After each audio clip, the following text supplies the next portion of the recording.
Un gozo saludarles. He podido saludar a muchos de ustedes, algunos no todavía, pero me da gozo verles en esta mañana.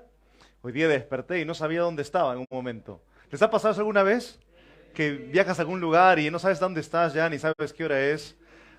Me pasa seguido a veces viajando. Acá estoy en Chile, ¿verdad? Entonces ya me di cuenta esta mañana. Pude levantar y decía, ¿por qué estoy tan cansado? Y es porque son 2 horas de diferencia con el Perú ahorita. Y pues levanté como a las 6 horas de acá y decía, ¿por qué estoy tan cansado? Es que en las 4 horas de allá. Y de ahí me volví a dormir otra vez, ¿ok? Me volví a dormir otra vez un rato más. Pero gozoso de estar con ustedes y poder compartir con ustedes la palabra de Dios en esta mañana. Bien, vamos a abrir nuestras Biblias en Primera de Corintios, ¿ok? Primera de Corintios. Primera carta a los Corintios. Primera de Corintios, capítulo 15. Primera de Corintios, capítulo 15. Según diferentes códigos penales de diferentes países, ¿cuánta evidencia crees tú que se necesita para poder dictaminar que alguien es culpable de un crimen? ¿Mucha evidencia, poca evidencia? Normalmente a veces pensamos, bueno, si es que alguien lo vio hacerlo, o si hoy en día ya no tienes que verlo tú con tus ojos, sino si alguien ve con una cámara, ¿verdad? Hoy en día hay cámaras por todo lugar. Pero imagínate que alguien te acusa o alguien acusa a alguien. ¿Sabes qué? Tal persona hizo ese crimen. Ese fue el ladrón. Y pues el juez está parado ahí y el juez va a decir, bueno, presenta la evidencia, ¿verdad? ¿Qué evidencia tienes para decirme que él robó eso? Entonces va a aparecer la persona y aparece supuestamente el testigo tal y aparece un segundo testigo y de pronto tienes, digamos que tienes dos testigos que dicen, yo lo vi cometer ese crimen. Dos testigos en el tiempo antiguo y no había nadie que diga algo en contra. Era suficiente evidencia para poder acusar a alguien de un crimen. Por eso en la palabra de Dios, por ejemplo, cuando se habla acerca de alguien que hizo algo malo, dice en boca de uno o dos testigos. Cuando hayan dos testigos, dos personas que puedan atestiguar, bueno, lo aceptabas. El día de hoy no tienen que haber ni siquiera a veces dos testigos. Basta que aparezca una cámara que grabó el evento y que se muestre que tú estás ahí o alguien saliendo robando algo y ya acabó. Con un solo testigo, un solo ojo de una cámara, basta para que alguien quede culpable. Mira, si tú y yo tenemos que llevar el caso de la resurrección de Cristo a un tribunal, si tú y yo digamos que nos ponemos como simplemente a una audiencia y decimos, ¿qué, resucitó Cristo o no resucitó Cristo? Y decimos, bueno, vamos a un juez para ver si resucitó o no resucitó. El juez va a pedir que tú y yo demostremos evidencia. ¿Me están siguiendo? Presentamos la evidencia y de pronto tienes la evidencia de María Magdalena. Y la que llaman María Magdalena. Y viene María y de pronto dice, yo lo vi. No, que esta es una fanática. Este es seguro de su clan. Y ya basta. Tanto están inventándose eso. Pero ¿te das cuenta de toda la evidencia que vamos construyendo? Y de pronto tienes un grupo de más de 500 personas que firman el documento, digamos. Y dicen, yo lo vi resucitado. Y firman un documento. Es el día de la ascensión. Más de 500 personas. Dicen, ¿saben qué? Acá está. Resucitó. Ya es mucho esto. Estos se han puesto de acuerdo. Estos son unos malvados, se han puesto de acuerdo para decirme que resucitó Jesús. Y de pronto tienes a uno que era conocido por criticar a Cristo y negar su resurrección. Uno que se llamaba Saulo, de Tarso, que tú y yo lo conocemos como Pablo. Y de pronto un día, él se va a presentar al tribunal ante el juez y va a dar su descargo y va a decir, ¿sabes qué? Esto va a chocar, pero yo lo vi. Resucitó. Si tú y yo, y te presento esto desde el punto de vista simplemente jurídico, presentamos el caso de la evidencia de la resurrección de Cristo delante de un tribunal, ganamos. Ganamos el caso. Porque hay tantos testigos que atestiguan de lo mismo que no tenían vínculo entre sí, incluyendo a un perseguidor de la iglesia. ¿Me estás siguiendo? La resurrección de Cristo, y acá hablando sobre la roca, la resurrección de Cristo es un pilar, un fundamento de la fe cristiana. Y en esta mañana, permíteme mostrarte en base a un texto bíblico las razones por qué es importantísimo que tú tengas bien en claro que Cristo Jesús resucitó. ¿Ok? 1 Corintios capítulo 15, versículo 12.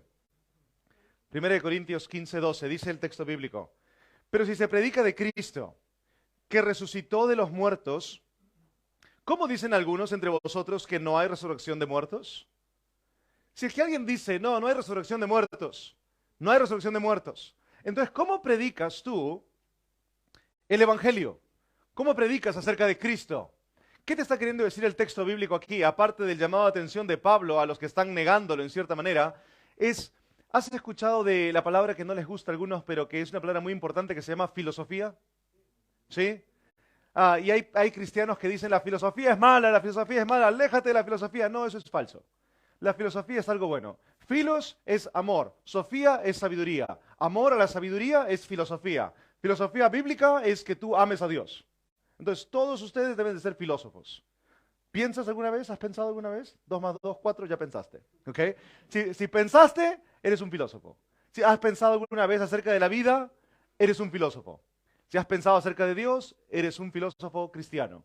La filosofía no niega a Dios. La filosofía, si somos honestos, la filosofía atestigua acerca de Dios. Es decir, da testimonio de que Dios existe.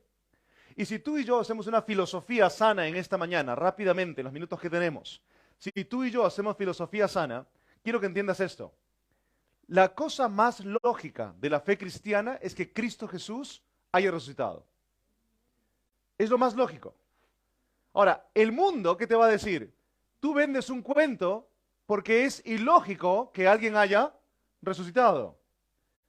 Pero hay testimonios de la resurrección, hay evidencia de la resurrección. Si es que Cristo Jesús no resucitó, entonces nuestra fe es ilógica. Ellos te van a decir que tu fe es ilógica porque tú dices que Él resucitó. Escúchame bien, no te confundas. Si tú niegas la resurrección, tu fe se convierte en ilógica. Porque tu fe está basada en el hecho de que Cristo Jesús resucitó. Eso le da lógica a tu fe. Lo que le da lógica a tu fe, a la fe cristiana, es el hecho de que Dios murió y resucitó. Lo más lógico es que si Él es Dios, Él muere y ¿qué hace? Resucita. ¿Por qué? Porque es Dios. El simple concepto de que Él es Dios hace que tú tengas que plantearte esto. Si Él murió, Él puede resucitar. ¿Me estás siguiendo? Lo más lógico de tu fe cristiana es que Cristo haya resucitado. Entonces, cuando voy a veces a diferentes lugares, he tenido la oportunidad de ir, no lo hago ya muy seguido.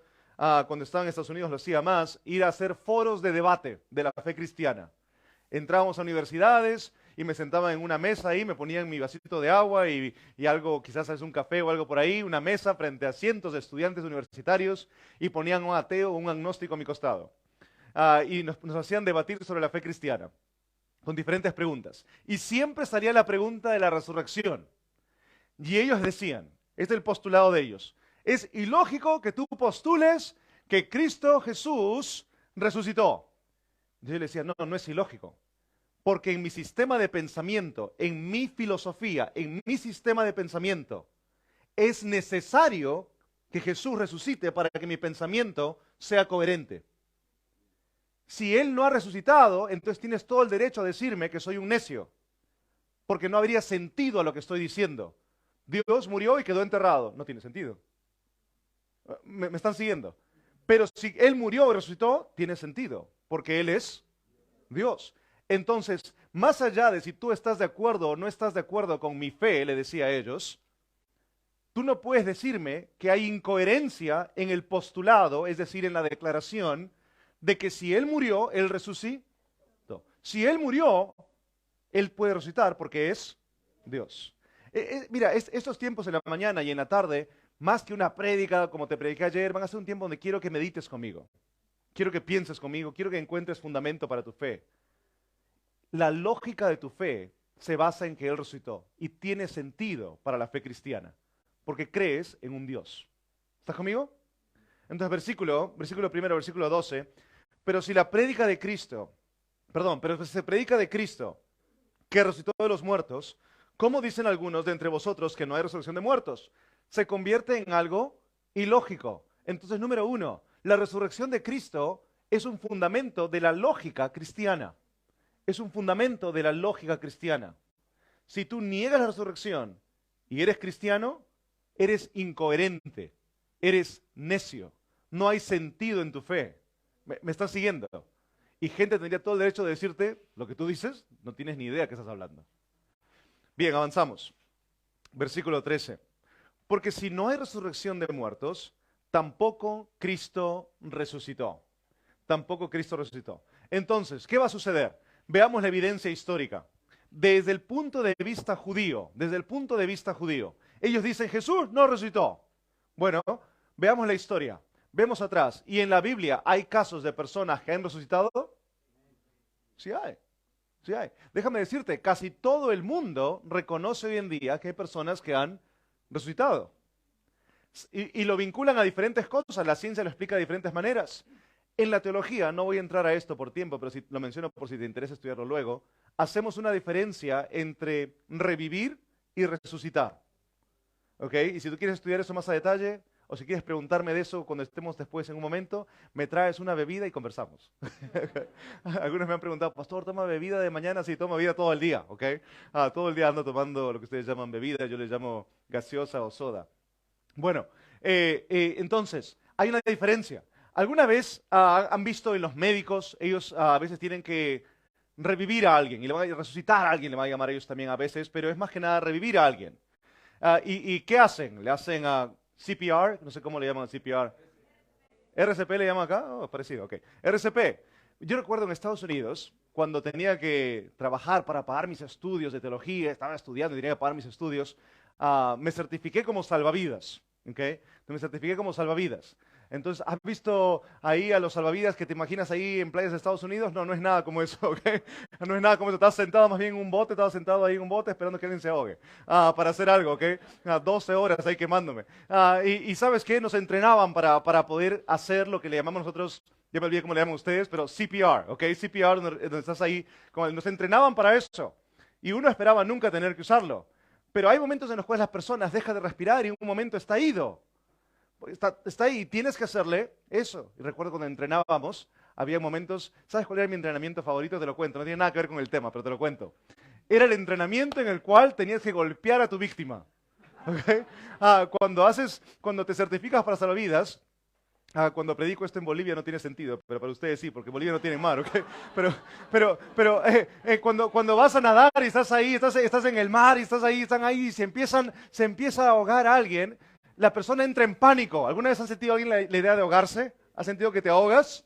Y lo peor que puedes hacer es entrar en pánico. No entres en pánico.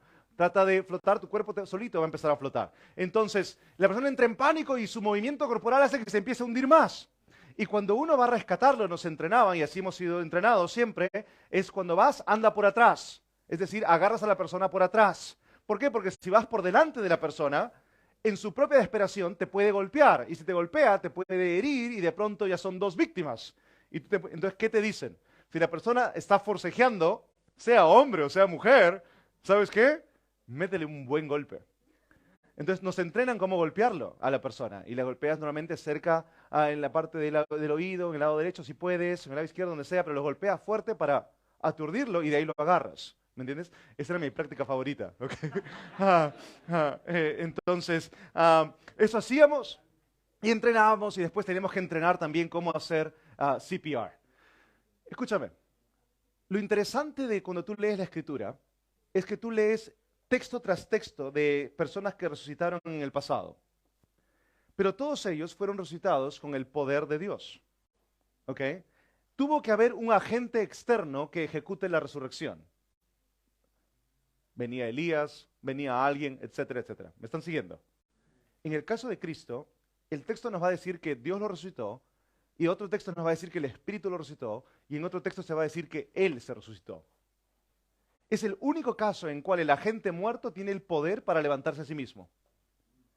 Eso tiene sentido para mi fe. ¿Por qué tiene sentido para mi fe? Porque Él es Dios. ¿Te das cuenta? La Biblia mantiene un patrón de coherencia en el cual te estipula que si Él murió, Él puede resucitar. Por eso Él dijo, yo pongo mi vida y así como la pongo, la puedo volver a tomar. No te equivoques, Cristo Jesús no murió por tus pecados. Tus pecados no tienen el poder de poner al Hijo de Dios en la cruz. Él murió por su amor, lo acabas de cantar. Entonces tus pecados no clavaron a Cristo en una cruz. Tus pecados no son suficientes para clavar a Cristo en una cruz. Así que no pienses, soy tan malvado, todo eso lo hizo por mí, yo lo puse en la cruz. No, tú no pusiste a nadie en la cruz. Su amor lo puso en la cruz. ¿Ok? No te equivoques, no te lleves la gloria por poner al Hijo de Dios en una cruz. Su amor lo puso en una cruz. Y Él mismo salió de esa tumba con su poder. Porque Él es Dios. Entonces la resurrección es un fundamento lógico, es lo más lógico para lo que los cristianos decimos, que Jesús es Dios. Avanzamos. Versículo 14, y si Cristo no resucitó, vana es entonces nuestra predicación. Entonces, la resurrección es un fundamento ¿para qué? Es un fundamento para la lógica cristiana. Número 2, es un fundamento para la predicación. ¿De qué serviría que prediquemos el evangelio con las personas? Oye, mira, ¿sabes qué? ¿Te gustaría ir a dónde después de la muerte? Le decimos, al cielo, a la presencia de Dios. No habría predicación si no hay resurrección. Sería vacía, vana es vacío. Sería hueca la predicación si decimos, oye, ¿te gustaría saber a dónde vas después de la muerte? Si no hay después de la muerte. No hay resurrección. Entonces, la resurrección es un fundamento, es un pilar para nuestra predicación. ¿Han compartido el evangelio alguna vez? No sé si lo han hecho o no. Creo que quizás de acá un poquito de ustedes, unos cuantos lo han hecho. Si no lo has hecho, te animo a que lo hagas. Te va a impactar ver el poder de Dios, cómo puede transformar vidas. Pero sabes que no hay predicación si no hay resurrección. Algunos predican el evangelio y cuando lo predican solamente que Cristo Jesús murió por ti. No te equivoques, Cristo Jesús no únicamente murió por ti, pero venció la muerte, levantándose de la muerte, conquistando esa tumba. ¿Para qué? Para que tú y yo podamos tener algo que compartir. No habría mensaje, no habría evangelio, en otras palabras, sin la resurrección. Algunos dicen, no, el evangelio se basa en la muerte de Cristo. No, el evangelio tiene un punto central, que es la resurrección de Cristo. Sin la resurrección de Cristo no hay predicación. ¿Estás conmigo? Sin la resurrección de Cristo no hay predicación. Siguiente, mira lo que dice el texto bíblico. Versículo 14. No solamente vana es entonces vuestra predicación, pero vana es también vuestra fe. Entonces, la resurrección de Cristo, número 1, es un fundamento para mi lógica cristiana. Número 2, es un fundamento para mi predicación. No hay evangelio si es que no hay resurrección. Número 3, la resurrección de Cristo es un fundamento para mi fe. Si no hay resurrección, no hay base para mi fe. Hay algunos puntos de la fe cristiana que tú tienes que entender que son pilares, fundamentos de la fe. Hay cosas que no lo son. Hay cosas que pueden variar, posturas que pueden variar y gente lamentablemente a veces se pelea por esos puntos. Eso no es esencial. Que si te vistes así, te vistes así, que si haces esto o el otro, o si crees en algún punto específico de algo de la teología. Mira, escucha, hay cosas que son esenciales de la fe cristiana, que hacen que si tú no crees eso, no crees la fe cristiana.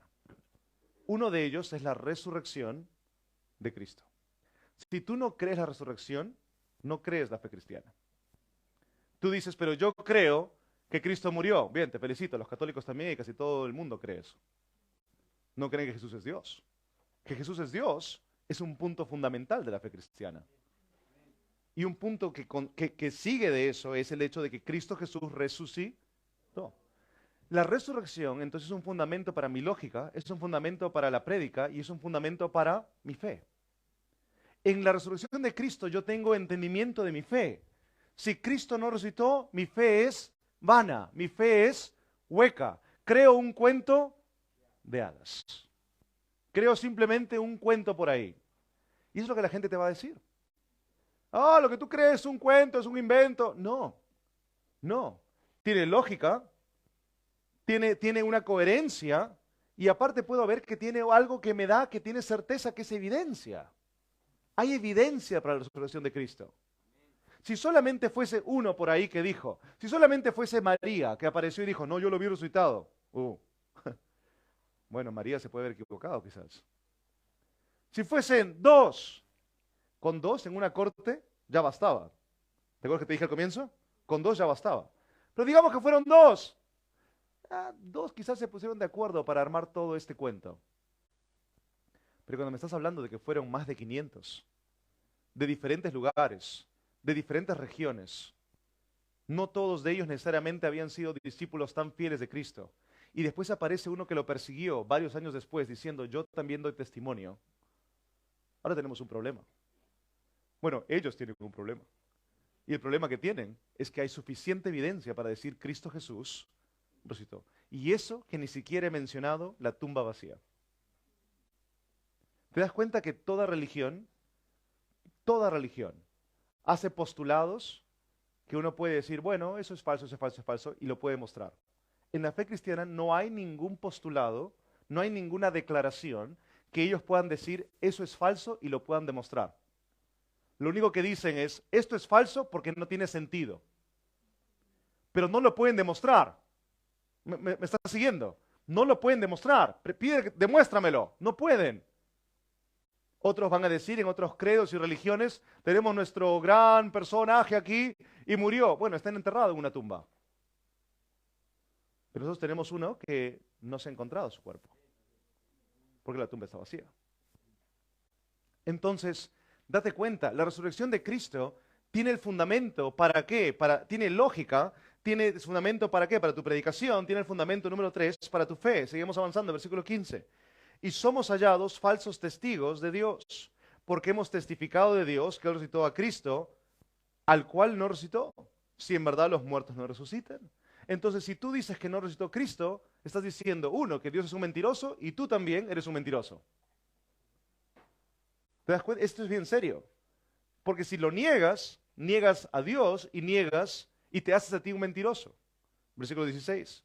Porque si los muertos no resucitan, tampoco Cristo resucitó. ¿Creemos que los muertos van a resucitar? Sí. ¿Resucitaron muertos en el pasado? Sí. ¿Cristo resucitó? Sí. ¿Vamos a resucitar nosotros? También. También. Versículo 17. Y si Cristo no resucitó, vuestra fe es vana. Una vez más, aún estáis en vuestros pecados. Entonces también los que durmieron en Cristo perecieron. Mira el versículo 19, me encanta. Si en esta vida solamente esperamos en Cristo, somos los más dignos de conmiseración de todos los hombres. Es decir, si tú y yo decimos, sí, mira, la verdad es que la fe cristiana es lo mejor, ven, pon tu fe en Cristo, y eso solamente es para estar bien en esta vida, somos los más dignos de que la gente nos diga, pobrecito, mira ese loquito por ahí, pobrecito. Mira, ese anda loco, mira, anda siguiendo fábulas, cuentos. ¿Te han dicho eso alguna vez? Mira ese tonto, ese ingenuo, mira cómo anda creyendo esas fábulas y cuentos. Seríamos los más dignos de que nos digan eso. Pero si hay una, y esta es la palabra clave, esperanza para el futuro, entonces podemos sustentarle la resurrección de Cristo. ¿Por qué? Porque la resurrección de Cristo es un fundamento para tu lógica, es un fundamento para tu predicación, es un fundamento para tu fe y es un fundamento para tu esperanza. Tú y yo tenemos una esperanza de que un día estaremos con el Señor. Espero que la tengas. Si has puesto tu fe en Cristo como Salvador personal, si lo hiciste ayer o lo hiciste hace muchos años, no lo sé. Si tú has puesto tu fe en Cristo, tienes una esperanza. Una esperanza de que, ¿sabes qué? Esta vida va a terminar. Algún día va a terminar para ti y para mí. No sé si será hoy, será mañana, será de acá meses o años, no lo sé. Pero un día esta vida va a terminar. Pero tu esperanza es de que no va a terminar todo ahí, sino que hay un futuro. Hay un futuro con Cristo. ¿Por qué? Porque hay una resurrección que nos espera. Tienes esperanza. El mundo no tiene esperanza. El mundo anda desesperado. Piensan que se acaba todo en esta vida. No, esta vida es pasajera, te dice la Biblia. Hay una esperanza de futuro. ¿Y por qué tiene esa esperanza? Por Cristo. Porque Él resucitó. No está clavado en una cruz, no está enterrado en una tumba. Él resucitó. Tengo esperanza. La resurrección de Cristo te da a ti y me da a mí esperanza. Por eso, ¿sabes qué, joven? Entiende esto bien, entiéndelo en tu juventud. En esta vida, a ti y a mí, Dios no nos promete que nos va a ir súper bien, sin problemas, sin dificultades. Si te han predicado en algún momento, si tú pones tu fe en Cristo, todo te va a ir bien en esta vida. Te mintieron. Porque, ¿sabes qué? Tú pones tu fe en Cristo y probablemente te va a ir peor. Te lo digo. Se van a burlar más de ti. Vas a tener más problemas con tus familiares. Vas a tener más conflictos con tus amigos. Te van a poner a un lado. Te van a hacer lo que el mundo llama hoy en día bullying. Y te vas a sentir puesto de lado. Vas a perder oportunidades de trabajo. Te van a despedir quizás algún día por tu fe. Quizás algún día nos llevarán presos por nuestra fe. Es decir, tú dices, creo en la resurrección de Cristo, te va a ir peor. Pero ¿sabes qué? La Biblia no te promete por eso que en esta vida te va a ir bien si pones tu fe en Cristo. ¿Pero qué te promete? Te promete esto, que esta vida es pasajera, pero que cuando acabe esto vas a estar con Él. Te da esperanza. Si Cristo no resucitó, no habría esperanza. No habría sentido de vivir en esta vida para Él. No habría sentido de sufrir todo ese maltrato y ese rechazo de la sociedad, de los amigos, de los familiares. No habría sentido para poder aguantar todo eso. Pero si crees que Cristo resucitó, puedes mirar el futuro y puedes entender, esto va a pasar, un día estaré con mi Señor. Y te da la energía para un día más. Un día más. ¿Sabes qué? Yo he estado, tú has estado sentado en tu juventud también. Yo he estado con familiares que me decían, donde quieres estudiar, en el mundo, donde quieres estudiar, te apoyamos. Quiero estudiar teología. No. Si vas a estudiar eso, no te damos ni un céntimo. Yo he estado ahí. Yo he estado en los centros de estudio también donde, por mi carácter, que vehemente muchas veces, y cuando era más joven era más vehemente, decía abiertamente soy cristiano, no me daba temor. Así como antes era muy vehemente para poder atacar a los cristianos o burlarme de alguien de la fe, así fui igual de vehemente para defender mi fe. Y decía soy cristiano y tenía la burla de otros. Y he sido rechazado. Y he sido maltratado. Y he sido puesto de lado. Al igual que tú quizás. Cuando era joven no me chocaba tanto. Por mi carácter, por mi forma de ser. No me chocaba, no me importaba. Por cómo era yo. Pero voy creciendo y empiezo a ver cuando mi esposa sufre algo así. O cuando mi hija, que ya está entrando a círculos con otros amiguitos, va creciendo y se burlan de ella por su fe. Y es chiquita y me choca. Y tengo que recordar que hay una esperanza. No te acobardes de tu fe. ¿Se van a burlar de ti? Sí. ¿Te van a poner de lado? Quizás. ¿Te van a decir que crees cuentos y fábulas? También. ¿Te van a rechazar? ¿Te van a menospreciar? Sí. Pero ¿sabes qué? Entiende esto. Tú tienes una esperanza. No te acobardes. Comparte tu fe, que la gente sepa a tu alrededor, tus amigos de estudio, tu familia, que sepan que eres un cristiano. No, para que todo lo que me van a decir. ¿Qué te interesa? Tienes una esperanza. Esto es pasajero. Pero ¿sabes qué? La triste realidad es que la gran mayoría de jóvenes cristianos tienen temor de decir que son cristianos. La gran mayoría de ustedes quizás tienen un grupo de amigos fuera de este grupo en el cual la gente no sabe que eres un cristiano. Y que tienes temor de decirles que eres cristiano, no quieres que sepan que eres cristiano. Pero si tú entiendes lo que te estamos mostrando en la palabra de Dios, Dios te está mostrando, si tú crees que Cristo resucitó, eres un cristiano, si tú crees eso basado en tu fe, tienes lógica, tienes predicación, tienes fe y sobre todo en esta vida tienes esperanza. Entonces, ¿de qué te acobardas? ¿De qué te acobardas? ¿Por qué tienes miedo? ¿Por qué tienes vergüenza? Si esta vida es pasajera. Para terminar, quiero que mires conmigo un pasaje de la Biblia que siempre me impacta, quizás en algún momento lo habré compartido, no sé si con ustedes, pero siempre me impacta. Y con esto terminamos. Abran sus Biblias en Vamos a Juan capítulo 20. Estaba pensando qué ilustración de la resurrección mostrarles. Porque hay tantos casos, tantos encuentros de Jesús con gente. Camino de Maús, con María, con Pedro. ¿Y cuál? Bueno, te muestro esta. Juan capítulo 20. ¿Alguien tiene un pequeño pañuelo o un papel? No lo voy a usar. No lo voy a usar conmigo. Solamente quiero mostrarles algo. Este de acá, voy a usar esto de acá. ¿Este es naranjo? ¿Qué son? ¿Naranjos y verdes? ¿O algo así? Bueno, este no me sirve. ¿Hay uno que sea más cuadrado? Ya, ese de ahí. Préstame este. Bien, gracias. Ya, miren en sus Biblias, Juan capítulo 20. Versículo 1. ¿Ok? Juan 21. El primer día de la semana, que viene a ser el día, ¿qué día? Domingo. María Magdalena fue de mañana siendo aún oscuro. Se levantaba temprano, siendo oscuro, probablemente era antes de las 6. Al sepulcro y vio quitada la piedra del sepulcro. Entonces corrió y fue a Simón Pedro. Entonces, esta es la historia.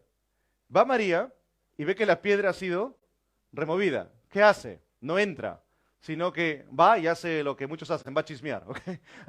No, va a compartir, va asustada, pues se han llevado el cuerpo del Mesías. Ella estaba yendo para hacer un tratamiento al cuerpo y se le hacía eso comúnmente en tradición. Va y regresa corriendo y va a buscar a Simón Pedro. ¿Por qué a Simón Pedro? Porque Pedro es el líder de la pandilla, ¿verdad? ¿Cómo dicen ustedes? ¿La banda? No sé. Es el líder del grupo. Entonces va donde Simón Pedro y al otro discípulo, aquel al que amaba Jesús. ¿Quién es el que amaba a Jesús? Juan. Jesús amaba a todos, pero había uno que era distinguido por el discípulo amado. Ese es Juan.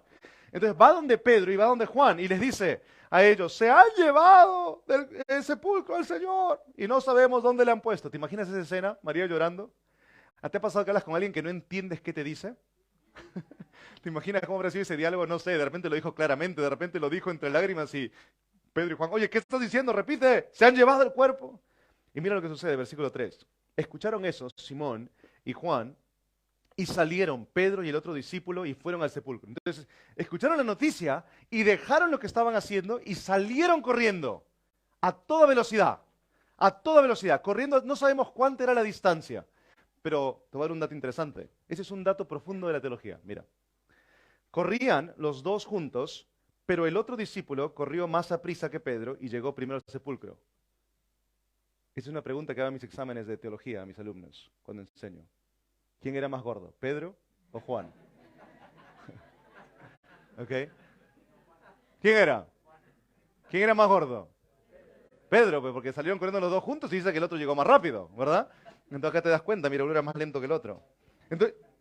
Entonces llegó primero Juan, entonces no sabemos cuánto tiempo antes llegó, no sé, salieron corriendo los dos, llegó Juan primero. Ahora, Juan es reverente. Juan mantiene la tradición, tú no entras a un sepulcro. No, hay reverencia por el cuerpo, por el muerto. Juan se queda ahí. Llega Pedro. Pedro no le interesa la tradición, no le interesa nada de lo más mínimo. Se mete hasta adentro. Mira lo que sucede, versículo 5. Luego llegó Simón Pedro tras él y entró en el sepulcro. No le importó nada. Juan llegó hasta ahí y se quedó ahí. Oh, la piedra ha sido removida. Pedro se mete y se metió, no le importó nada, entró hasta adentro y vio los lienzos puestos allí.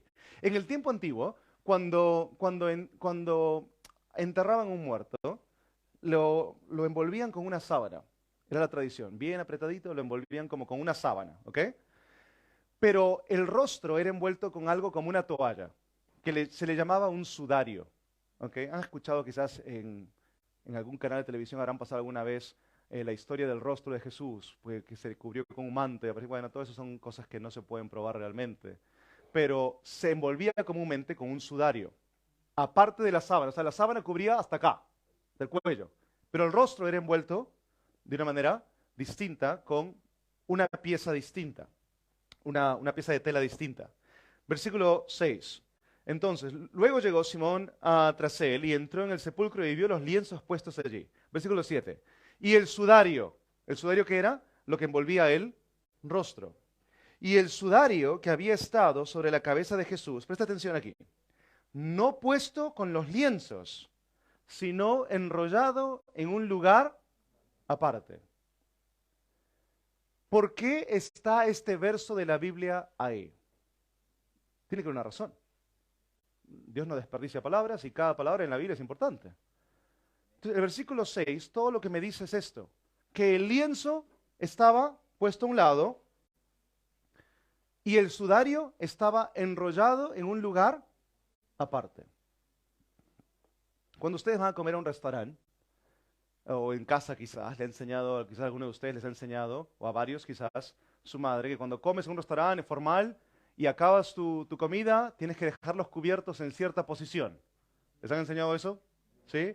Cuando era niño, era en casa que mi mamá, a ver, siéntate a la mesa, y nos ponía como varios cubiertos. ¿Cuál se usa para esto? Y bueno, esos eran los tiempos antiguos, quizás se enseñaban así, quizás ya no. Pero normalmente pones los cubiertos en qué posición cuando terminaste de comer en un restaurante formal. ¿Quién sabe? Esto varía de país a país a veces. Pero normalmente los ponen en qué posición. Cuchillo y tenedor van, ok, ya, perpendiculares en diagonal. Normalmente es la costumbre que van en diagonal. Y con eso tú estás señalando al mozo, al que te atiende la mesa, que terminaste.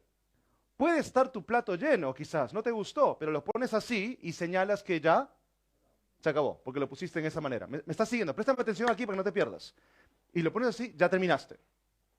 Si por obvio recibes una llamada o tienes que ir al baño, no sé, y tienes que pararte de la mesa, pones tus cubiertos al costado y te vas y el mozo no va a venir y preguntar, ¿ya acabó? En un restaurante formal no va a preguntarte eso. ¿Por qué? Porque tus cubiertos señalan que todavía estás comiendo, sino que te has tenido que parar por algo, pero vuelves. ¿Me están siguiendo? En el tiempo antiguo, y hay pruebas de esto, algunos piensan que no, pero hay. Los varones, cuando iban a las casas a comer o comían en grupos, no comían en mesas como nosotros normalmente, comían sentados en el piso. Y la comida estaba en una pequeña mesa, a la altura como una silla. Y comían ahí, comían, y ¿qué hacían? A todos los varones se les daba lo que era conocido como también un sudario. Y el sudario era como un pedazo de tela que se les daba, digamos esta. ¿Y por qué a los varones se les daba y a las mujeres no? Bueno, la cultura era porque los varones normalmente tenían barba, ¿ok? Tenían barba. Por eso, si ustedes no tienen barba, no son bíblicos, ¿ok? Ok. Entonces, los varones tenían barba, era la costumbre, ¿ok? Entonces les daban un trapo o un pedazo de tela, ¿para qué? Para que ellos se limpien la barba. Comían y ¿qué hacían? Se limpiaban la barba. Y ellos no comían con cubiertos como tú y yo comíamos hoy en día. ¿Ok? Muchos se comían con pan y agarraban y con la mano. De esa forma me hubiera encantado a mí. ¿Ok?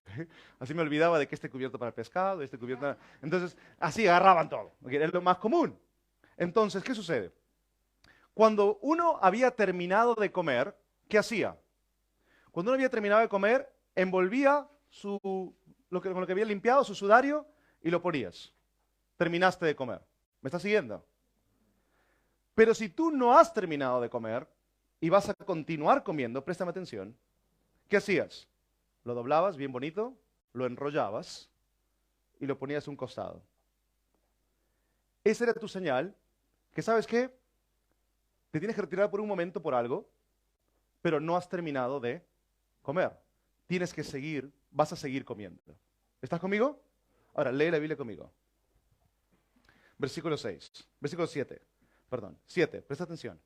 Y el sudario que había estado sobre la cabeza de Jesús, no puesto con los lienzos, sino enrollado en un lugar aparte. Cuando Jesús resucita, ¿por qué se toma el tiempo? ¿Por qué se toma el tiempo? Si resucitó, tira el sudario por allá, es algo. ¿Por qué se toma el tiempo Jesús de, ay no, este acá lo voy a enrollar bonito? ¿Por qué Jesús se toma el tiempo de hacer esto y dejarlo ahí? Mira el versículo 8.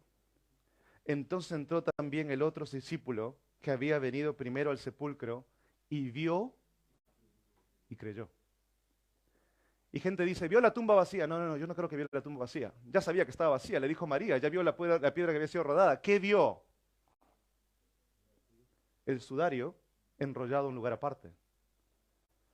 Porque Cristo en la tumba dejó una señal más. Dejó el sudario enrollado. Porque el sudario enrollado significaba que Él no había terminado y que volvía. Wow. ¿Te das cuenta de eso?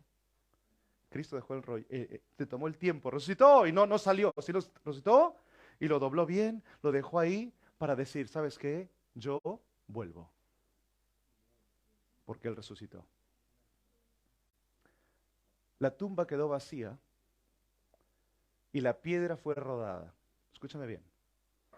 La piedra no fue rodada para que Cristo salga, porque Cristo podía salir con la piedra sin que sea rodada.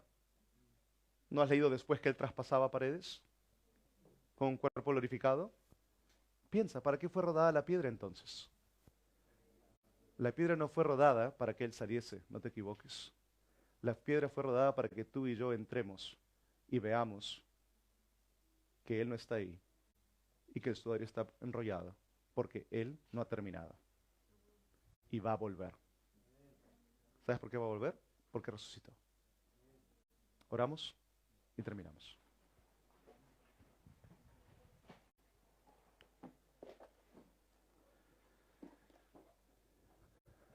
Padre, Padre, es tan hermoso ver tu palabra y ver tanta evidencia, tanta evidencia. El mundo nos critica, nos dice locos, fanáticos, porque obviamente el pensar que alguien vuelve de los muertos es fuera de lo normal. Pero cuando tenemos un Dios como tú, que eres capaz de hacer lo sobrenatural, es lo más coherente. Y Padre, en tu palabra encontramos evidencia, nos das sentido a nuestra fe, a nuestra predicación, nos das esperanza. Te agradecemos, oh Dios, porque esa tumba está vacía. Te agradecemos, Padre, porque podemos ver sin estar ahí, podemos ver el testimonio de muchos, de que vieron la tumba vacía, el sudario enrollado, que nos atestigua, Padre, que tú no has terminado, tú no acabaste en esa tumba, no acabaste en esa cruz, sino que tienes todavía mucho para hacer, porque has resucitado. Y Padre, te agradezco por tu obra en nuestras vidas, te agradezco por tu palabra, porque nos da consuelo y nos anima. Y Padre, quizás el corazón de muchos de estos jóvenes al ver tu palabra en esta mañana ha sido animado, están gozosos ahorita quizás, emocionados por el hecho de poder ver en tu palabra el hecho de que tú no has terminado, que has resucitado. Te agradezco por ello. Te pido que tú avives sus corazones, que les animes, que puedan ellos tener gozo en lo que ven en tu palabra y su corazón se anime a poder gozarse en el hecho de que creen en un Dios verdadero, un Dios que venció la muerte, un Dios que ha resucitado. Padre, gracias. Gracias por tu palabra. Gracias porque no estamos en una fe hueca, ilógica, sin fundamento, sino que nos basamos en una fe que tiene coherencia, sentido, testimonio, evidencia. Gracias, Dios. En el nombre de tu Hijo amado Cristo Jesús. Amén.